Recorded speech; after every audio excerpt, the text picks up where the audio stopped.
J'ai 33 ans et, jusqu'à récemment, j'étais fiancé à Lydia, une femme avec qui je pensais honnêtement passer le reste de ma vie. Nous nous sommes rencontrés il y a environ 6 ans, par l'intermédiaire d'amis communs, lors d'un barbecue. Elle avait ce sourire incroyable, elle était vive d'esprit, toujours prête avec une blague, et tout simplement, on s'est connecté. Je n'ai pas hésité une seconde à la demander en mariage il y a 1 an, c'était le bon moment, la bonne personne. À l'époque, je n'épousais pas seulement Lydia. D'une certaine manière, j'épousais aussi sa famille. Ses parents, Jacques et Donna, sont le genre de personnes qui aiment être le centre de l'attention. Bruyants, plein d'avis sur tout, ils semblent toujours avoir un commentaire à faire. Au début, j'ai pensé que c'était simplement leur personnalité.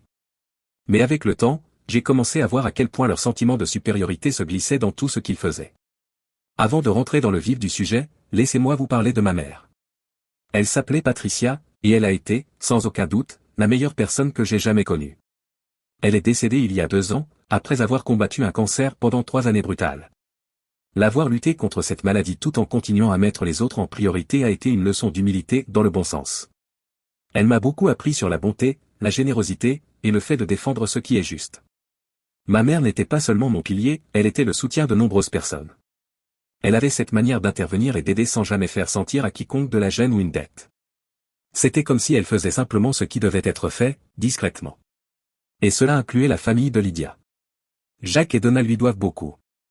Mais on ne le devinerait jamais à entendre la façon dont ils parlent d'elle aujourd'hui. Lorsque j'ai présenté Lydia à ma mère pour la première fois, cela s'est plutôt bien passé. Ma mère a dit qu'elle l'aimait bien, et Lydia semblait polie. Mais à mesure que les choses devenaient plus sérieuses, il est devenu évident que Lydia ne s'entendait pas très bien avec ma mère. Ce n'était rien de dramatique, juste des petites remarques ici et là, comme lorsqu'elle disait que ma mère était trop impliquée, ou un peu trop pressée d'aider. Cela me dérangeait, mais je pensais que c'était juste du stress, ou que Lydia essayait de s'adapter à une nouvelle famille. La vérité, c'est que ma mère a fait énormément pour la famille de Lydia. Il y a des années, lorsque leur restaurant allait fermer, ma mère s'est portée garante d'un prêt pour les aider. Personne d'autre ne voulait prendre ce risque, mais elle croyait en eux. Elle les a même aidés à organiser leurs finances et à élaborer un plan pour que le commerce redevienne rentable. Et ça a marché. Le restaurant a survécu, et Jacques et Donna ont pu conserver leur gagne-pain. Mais ça ne s'est pas arrêté là. Quand le four industriel du restaurant est tombé en panne et qu'il n'avait pas d'argent pour le remplacer, ma mère a payé de sa poche, parce qu'elle ne voulait pas qu'il perde de clients. Elle n'a jamais demandé à être remboursée, même si elle aurait pu utiliser cet argent pour ses propres frais médicaux. C'était sa façon d'être. Et puis il y a eu le frère aîné de Lydia, Ryan.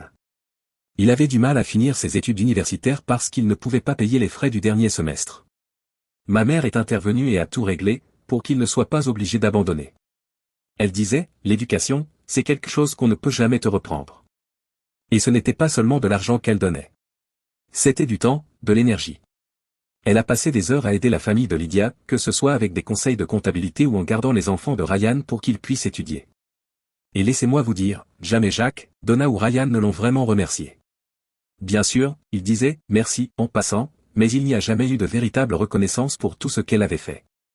Ma mère ne s'en souciait pas. Elle ne le faisait pas pour être reconnue. Elle voulait simplement aider. Quand elle est décédée, j'étais anéanti. Elle était tout pour moi, et la perdre, c'était comme perdre une partie de moi-même. Lydia était là durant ce moment terrible, du moins, c'est ce que je croyais. Avec du recul, je réalise que beaucoup de son soutien se limitait au strict minimum. Elle disait des choses comme « tu dois avancer » ou « ta mère n'aurait pas voulu que tu restes bloqué dans le deuil ». C'était peut-être vrai, mais ce n'était pas réconfortant. C'était froid. Pendant les préparatifs du mariage, j'ai commencé à remarquer plus de signaux d'alarme. Lydia était étrangement indifférente chaque fois que je mentionnais ma mère en parlant de la cérémonie. Par exemple, je voulais inclure un petit hommage à elle dans nos vœux, et Lydia a simplement ignoré, disant « ça va rendre les gens tristes ». Un mariage, c'est censé être joyeux. J'ai laissé couler, je ne voulais pas me disputer. Mais ces petites choses se sont accumulées. Puis il y a eu les commentaires de Jacques et Donna. Ils me parlaient comme s'ils pensaient que Lydia épousait en dessous de son niveau. Jacques est même allé jusqu'à plaisanter qu'elle montait en gamme en épousant quelqu'un d'origine modeste. Donna disait des choses comme « bah, on fait tous des sacrifices par amour », comme si Lydia me faisait une faveur en m'épousant. Ça faisait mal. Mais je me suis tu pour Lydia. Aujourd'hui, avec du recul, j'aurais voulu parler plus tôt. Peut-être que cela m'aurait évité bien des souffrances. 1 mois avant le mariage, tout a commencé à s'effondrer. Les parents de Lydia, Jacques et Donna, ont proposé d'organiser le dîner de répétition dans un restaurant chic avec lequel ils avaient des liens. Au début, j'ai trouvé ça gentil. J'ai imaginé qu'ils essayaient peut-être de compenser les petites remarques sarcastiques et les moments gênants. Je me suis dit, peut-être que c'est leur façon de montrer un peu de classe. Aujourd'hui, je comprends que c'était plus une question d'ego que de générosité. Donna répétait sans cesse, on a mis tant d'efforts dans ce dîner. Tout le monde va en parler. Jacques, lui, ne ratait pas une occasion de dire que ce restaurant était l'un des meilleurs de la région, et à quel point nous étions chanceux d'y être. L'événement ressemblait moins à un cadeau qu'à une vitrine d'autopromotion. Mais soit, je voulais me marier. Je les ai laissés s'en occuper. Grosse erreur. À mesure que le jour approchait, leurs véritables couleurs sont apparues de façon encore plus flagrante. Chaque conversation devenait une critique déguisée. Quand j'ai voulu confirmer la liste des invités, Donna a levé les yeux au ciel et dit « Laisse-nous gérer ça, Michael. Contente-toi de venir et de profiter. » Et puis le menu. Donna tenait à rappeler que le chef allait préparer quelque chose de « vraiment spécial, rien à voir avec ce qu'on trouve chez vous. » Elle adorait cette phrase. C'était sa manière préférée de me rappeler que je venais d'une petite ville, issue d'un milieu modeste et que je n'appartenais pas à leur monde. J'ai essayé d'ignorer. De sourire. D'accepter. De dépasser. Mais même Lydia commençait à agir étrangement. Elle a toujours pris le parti de ses parents, mais là, elle me rejetait. Chaque fois que j'avais une idée ou une inquiétude, elle disait « Michael, tu réfléchis trop. Mes parents savent ce qu'ils font. » Le problème, ce n'était pas juste le dîner. C'était la façon dont ils me faisaient sentir, comme un intrus dans ma propre relation. Quelqu'un de chanceux d'être là. Et Lydia ne me défendait jamais. Pire, elle riait avec nous ou m'ignorait. Une semaine avant le dîner, il y a eu un moment qui aurait dû être mon signal d'alarme final. Nous étions chez ses parents, à revoir les détails du mariage. Donna était en mode « chef suprême », planifiant comme s'il s'agissait d'un événement royal. À un moment, j'ai suggéré de changer les centres de table pour quelque chose de plus simple, quelque chose que ma mère aurait adoré. Donna a levé les yeux de son classeur et dit « Ah, Patricia avait un goût particulier, n'est-ce pas? Mais c'est le jour de Lydia. Restons modernes, d'accord ?» Je me suis figé. C'était une critique subtile, mais cinglante. Lydia n'a rien dit. Elle a continué à faire défiler son téléphone. J'ai voulu répondre, confronter Donna sur le champ. Mais je me suis tu. J'ai ravalé ma fierté. Encore une fois. Le dîner de répétition est enfin arrivé. Et la tension était palpable. Lydia et moi sommes arrivés ensemble, et j'ai essayé de discuter un peu dans la voiture. Elle était distante. Les yeux rivés sur son téléphone. Quand je lui ai demandé si elle était excitée, elle a juste haussé les épaules. C'est juste un dîner, Michael. Ne stresse pas. Juste un dîner. Nous sommes arrivés au restaurant, et Jacques et Donna étaient déjà là, se comportant comme s'ils étaient les propriétaires du lieu. Jacques était à l'entrée, serrant les mains des invités. Donna donnait des ordres au personnel. L'événement ressemblait plus à un cocktail d'entreprise qu'à une réunion de famille. Le restaurant en lui-même était extravagant, nappes blanches, lustres élégants, le grand luxe. C'était le genre d'endroit qui crie « Regardez comme on est important ». Et, honnêtement, ça ne faisait que me faire sentir encore plus à part. À mesure que les invités arrivaient, j'ai commencé à remarquer quelque chose d'étrange. La plupart des personnes présentes venaient du côté de Lydia. Il y avait peut-être 3 ou 4 personnes de mon côté, mon père, ma sœur, quelques amis proches et parents. Tous les autres étaient des membres de la famille de Lydia ou des associés de ses parents. C'était comme s'ils avaient transformé le dîner de répétition en un événement de réseautage.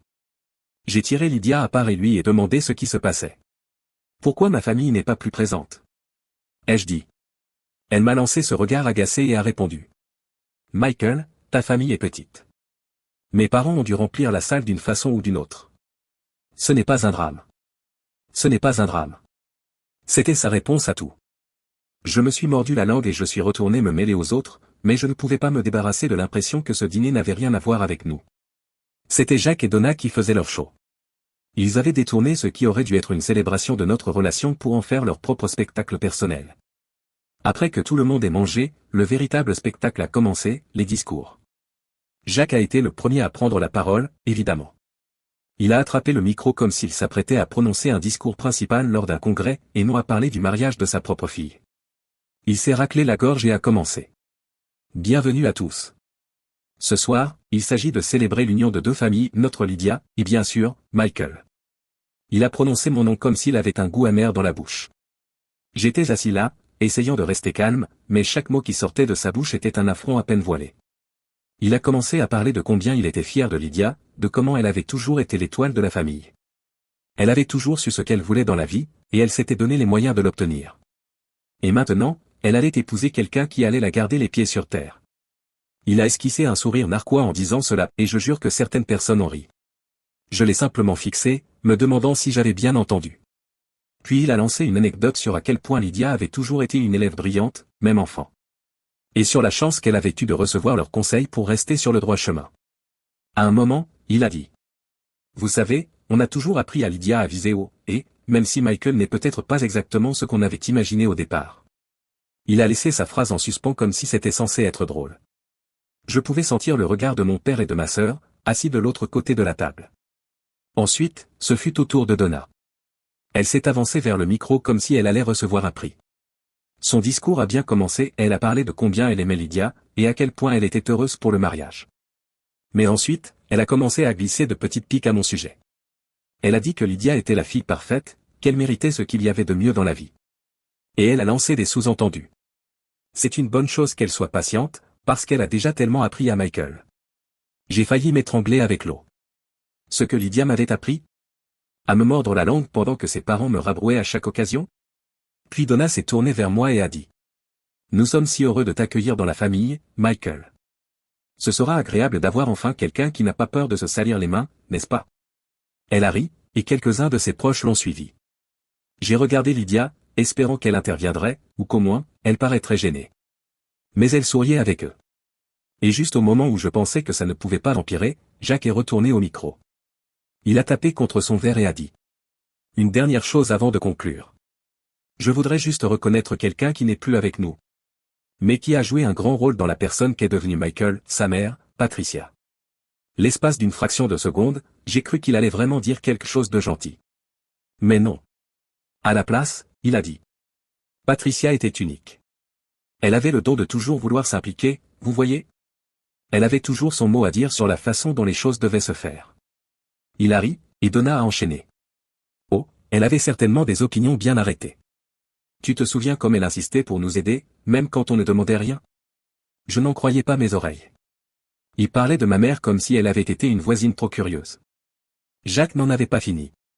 Mais pour être sérieux, dit-il, Patricia était une femme généreuse.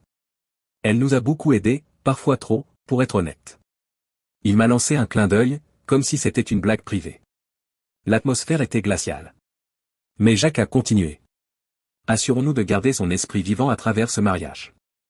Espérons que Michael n'héritera pas de son empressement à tout contrôler. Nous ne voudrions pas qu'il se mêle de trop de choses, pas vrai? Voilà. J'ai senti mon visage s'enflammer et mes poings se serrer sous la table. J'ai regardé Lydia, espérant qu'elle dise quelque chose, n'importe quoi, pour les faire taire. Mais elle a simplement ri et dit. Oh, papa, arrête. Comme si tout cela n'était qu'un jeu inoffensif. Un jeu inoffensif. Il se moquait de la mémoire de ma mère, devant toute une salle remplie de gens. Et Lydia trouvait ça drôle.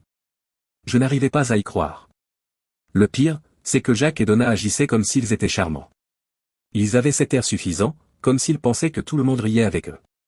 Mais quand j'ai regardé autour de la salle, j'ai vu que ce n'était pas le cas. Quand Jacques s'est enfin rassis, la tension dans la pièce était si épaisse qu'on aurait pu la couper au couteau. Le cliquetis des fourchettes et des verres a repris, alors que les gens tentaient, maladroitement, de faire comme si ce désastre de discours n'avait jamais eu lieu. Lydia s'est penchée et a chuchoté. Ça va?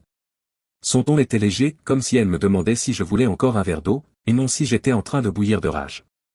Je ne l'ai même pas regardé. J'ai simplement secoué la tête.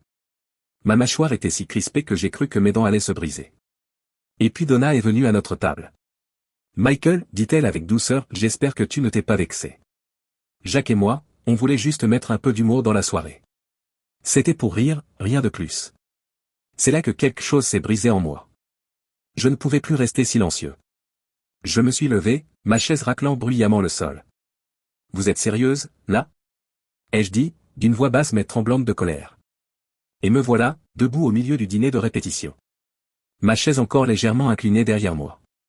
Toute la pièce s'était figée, comme si quelqu'un avait coupé le son de la télévision. Tous les regards étaient tournés vers moi. Mais je m'en fichais. Mon cœur battait à tout rompre et mon visage était brûlant. Mais je savais que je ne pouvais pas laisser passer ça. Les railleries de Jacques et Donna à propos de ma mère étaient déjà de trop. Mais cette fausse excuse de Donna, c'était la goutte de trop. Vous êtes sérieuse, là? Ai-je répété, la fixant droit dans les yeux. Elle s'est figée un instant, sans doute parce qu'elle ne s'attendait pas à ce que je la confronte réellement. Jacques a levé les yeux de son verre comme si je venais de l'insulter. Lydia, assise à côté de moi, a chuchoté. Michael, arrête. Mais je ne l'ai pas écouté. Laissez-moi bien comprendre, dis-je, ma voix plus forte maintenant. Vous avez passé toute la soirée à attaquer ma mère, la femme qui a aidé votre famille quand plus personne ne le faisait, et maintenant vous agissez comme si ce n'était qu'une blague. Vous pensez que c'est acceptable? Jacques s'adossa à sa chaise, les bras croisés. Détends-toi, Michael, dit-il en souriant, comme s'il pensait que ce n'était pas si grave. Tu dramatises. Tout ça, c'était pour rire. Pour rire? Répondis-je. Tu l'as traitée d'intrusive. Tu as dit qu'elle en faisait trop. Tu t'es moqué de sa générosité comme si c'était un défaut. Où est le plaisir là-dedans? La tension dans la pièce était insupportable. Je voyais certains des cousins de Lydie fixer leurs assiettes, manifestement mal à l'aise. Mon père, en revanche, regardait Jacques comme s'il avait envie de le frapper. Ma sœur avait les bras croisés, les yeux rivés sur Donna, comme si elle attendait son tour pour intervenir. Donna tenta de désamorcer la situation en riant. Oh, Michael, ne sois pas si susceptible. On partageait juste quelques anecdotes. Tout le monde sait à quel point Patricia aimait tout contrôler. Je n'arrivais pas à croire ce que j'entendais. Tout contrôler? Dis-je, ma voix montant encore d'un ton. Elle vous a aidé. Elle a sauvé votre entreprise quand vous étiez sur le point de tout perdre. Elle a payé les réparations de votre four, la rénovation de votre terrasse et les frais d'université de votre fils. Et c'est comme ça que vous la remerciez? En la tournant en ridicule pendant un dîner de répétition? Jacques se redressa, visiblement agacé cette fois. Ça suffit, maintenant, dit-il, tentant de prendre un ton autoritaire. On n'avait pas l'intention de faire de mal, mais si tu veux faire tout un drame, peut-être que tu n'es pas prêt pour le mariage. Ce commentaire montrait à quel point il avait peu de respect pour moi ou pour ma mère, d'ailleurs. Lydie finit par intervenir, tirant doucement ma manche. Michael, on peut juste sortir et parler, s'il te plaît? Je retirai mon bras. Non, Lydie, on ne peut pas. Pas tant que tes parents n'ont pas compris à quel point ils ont été irrespectueux. Donna poussa un soupir théâtral, comme si c'était elle la victime dans toute cette histoire. Michael, c'est censé être un moment heureux. Tu es en train de gâcher la soirée pour tout le monde. C'est moi qui gâche la soirée?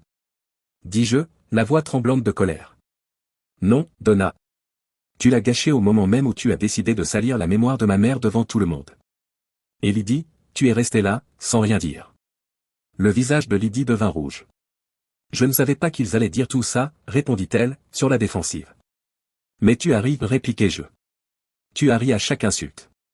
Tu n'as même pas essayé de les arrêter. À ce stade, les chuchotements dans la salle commencèrent à se faire plus présents. Les gens se penchaient les uns vers les autres, murmurant à propos de la scène qui se déroulait sous leurs yeux.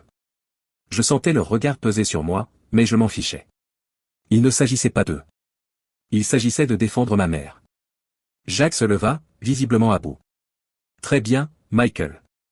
Si tu es aussi offensé, tu ferais mieux de partir, dit-il, pointant la porte. Pendant un instant, j'y pensais.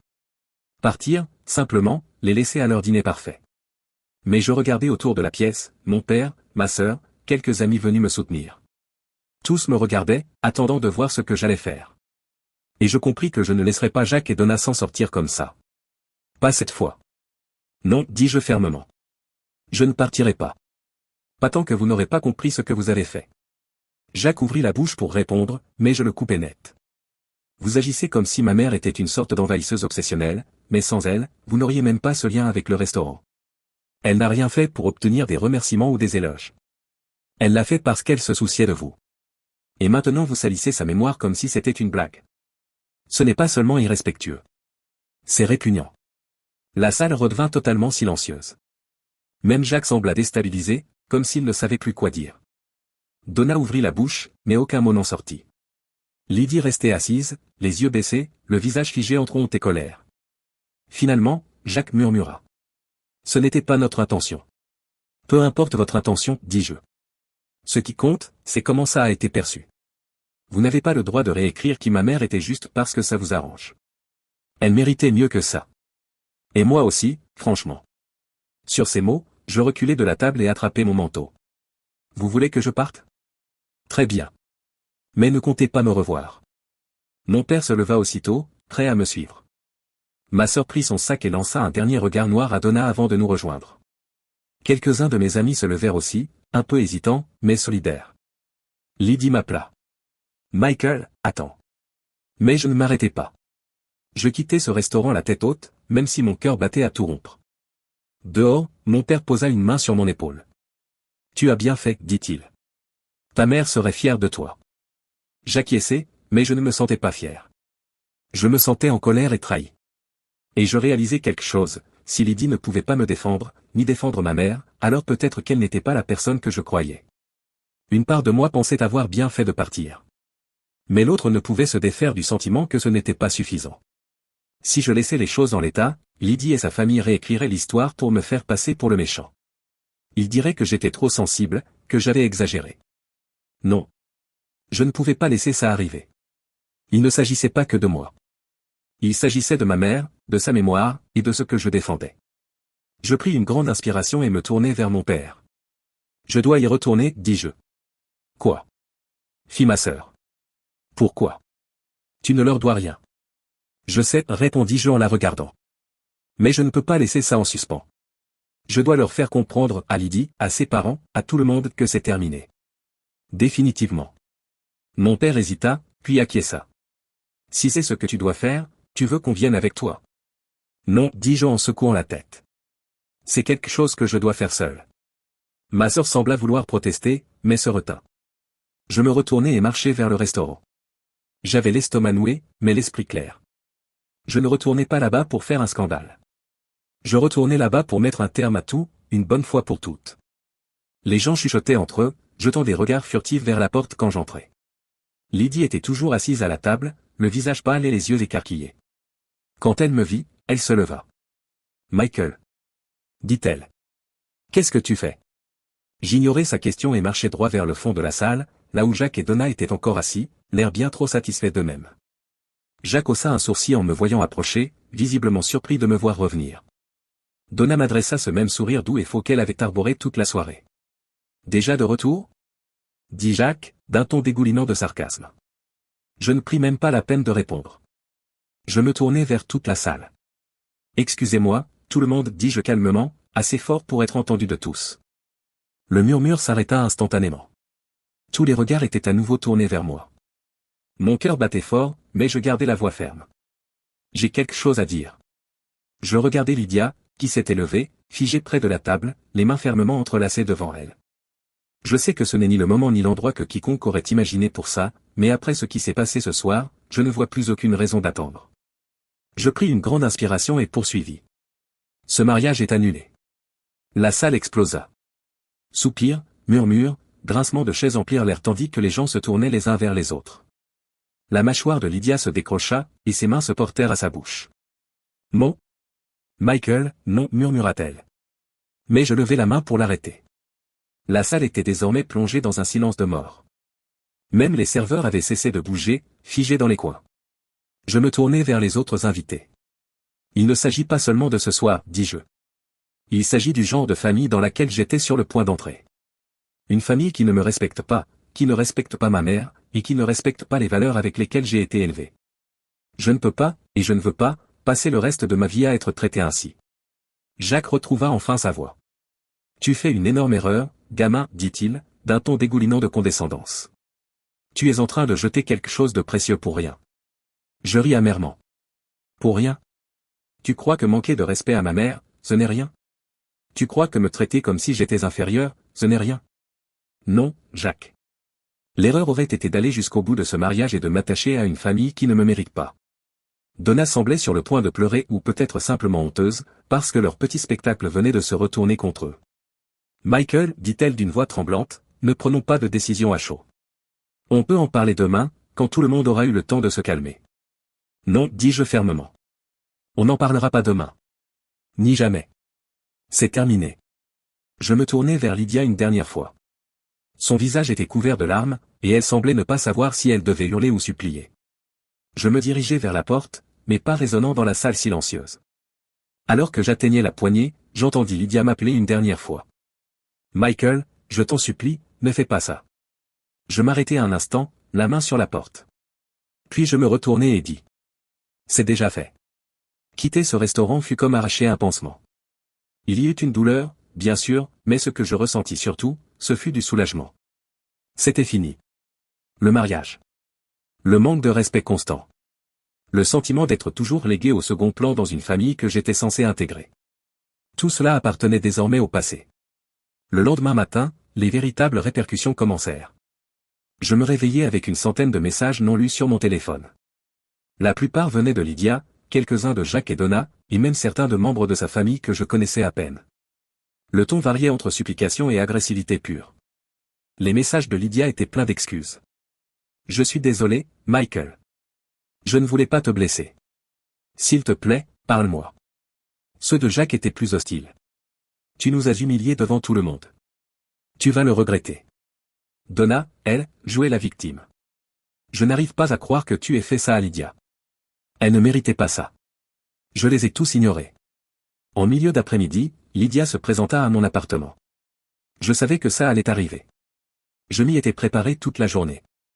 Mais ça ne rendit pas les choses plus faciles.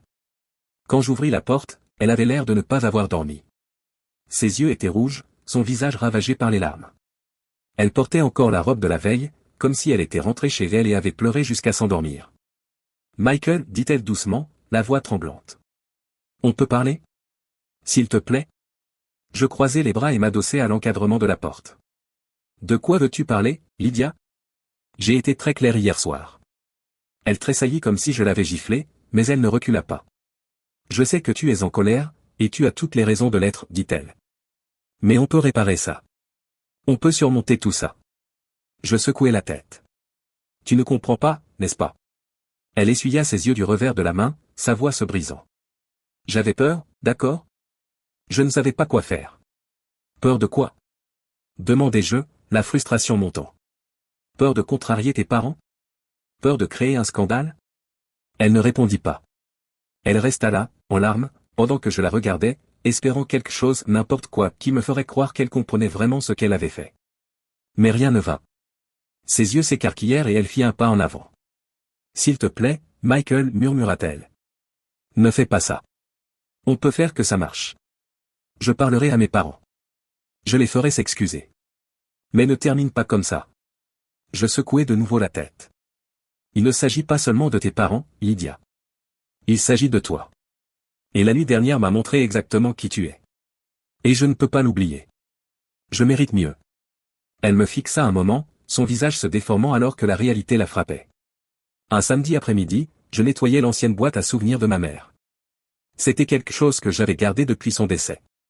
À l'intérieur, il y avait son collier préféré, une paire de boucles d'oreilles qu'elle portait pour aller à l'église, et un petit médaillon délicat avec une photo de ma grand-mère à l'intérieur. Ce médaillon était dans notre famille depuis des générations, transmis de mère en fille. Et ma mère me l'avait donné avant de mourir. Elle m'avait dit. Un jour, tu sauras qui mérite de le recevoir. Je l'avais gardé en sécurité dans la boîte depuis ce jour. Ce n'était pas juste un bijou. C'était une part d'elle. De notre histoire familiale. Mais quand j'ouvris la boîte ce jour-là, le médaillon avait disparu. Au début, je pensais que je me faisais des idées. Je fouillais la boîte méticuleusement, coin par coin. Rien. Je vérifiais les tiroirs, les étagères, même le sol autour. Rien. Mon cœur se serra quand je compris, quelqu'un l'avait pris. La seule personne qui était venue chez moi récemment, à part mes proches, c'était Lydia. Mon estomac se noua en rassemblant les pièces du puzzle. Elle était venue quelques jours après la rupture pour rendre la bague de fiançailles. Elle m'avait demandé d'utiliser la salle de bain avant de partir, et à l'époque, je n'y avais vu aucun mal. Mais maintenant, tout faisait sens. Je pris mon téléphone et lui envoyai un message. Tu as pris le médaillon de la boîte à souvenirs de ma mère? Quelques minutes plus tard, elle répondit. De quoi tu parles? Je ne la crus pas une seule seconde. Tu sais très bien de quoi je parle. Le médaillon que ma mère m'a laissé a disparu. Tu es la seule à être venue ici. Tu l'as pris. Elle mit du temps à répondre. Quand elle le fit enfin, son message me fit bouillir. Je l'ai emprunté parce que je voulais garder une part d'elle avec moi. Je pensais que ça m'aiderait à me sentir plus proche de toi.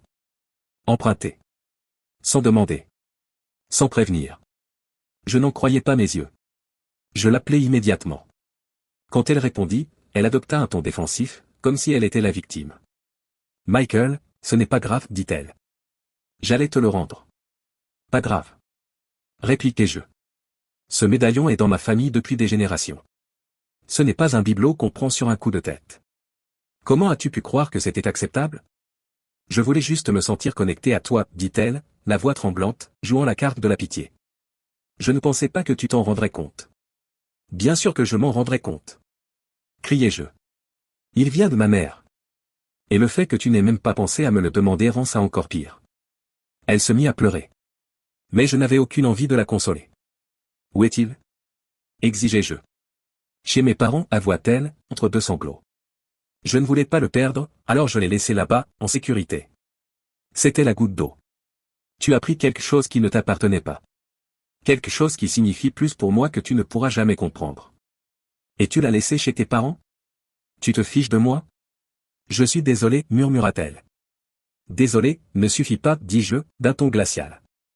J'y vais tout de suite. 1 heure plus tard, je garai ma voiture devant chez Jacques et Donna. Ma colère n'avait fait que grandir pendant le trajet. Quand je frappai à la porte, j'étais prêt à exploser. Donna ouvrit. Son sourire doux et faux disparut en voyant l'expression sur mon visage. Michael, dit-elle prudemment.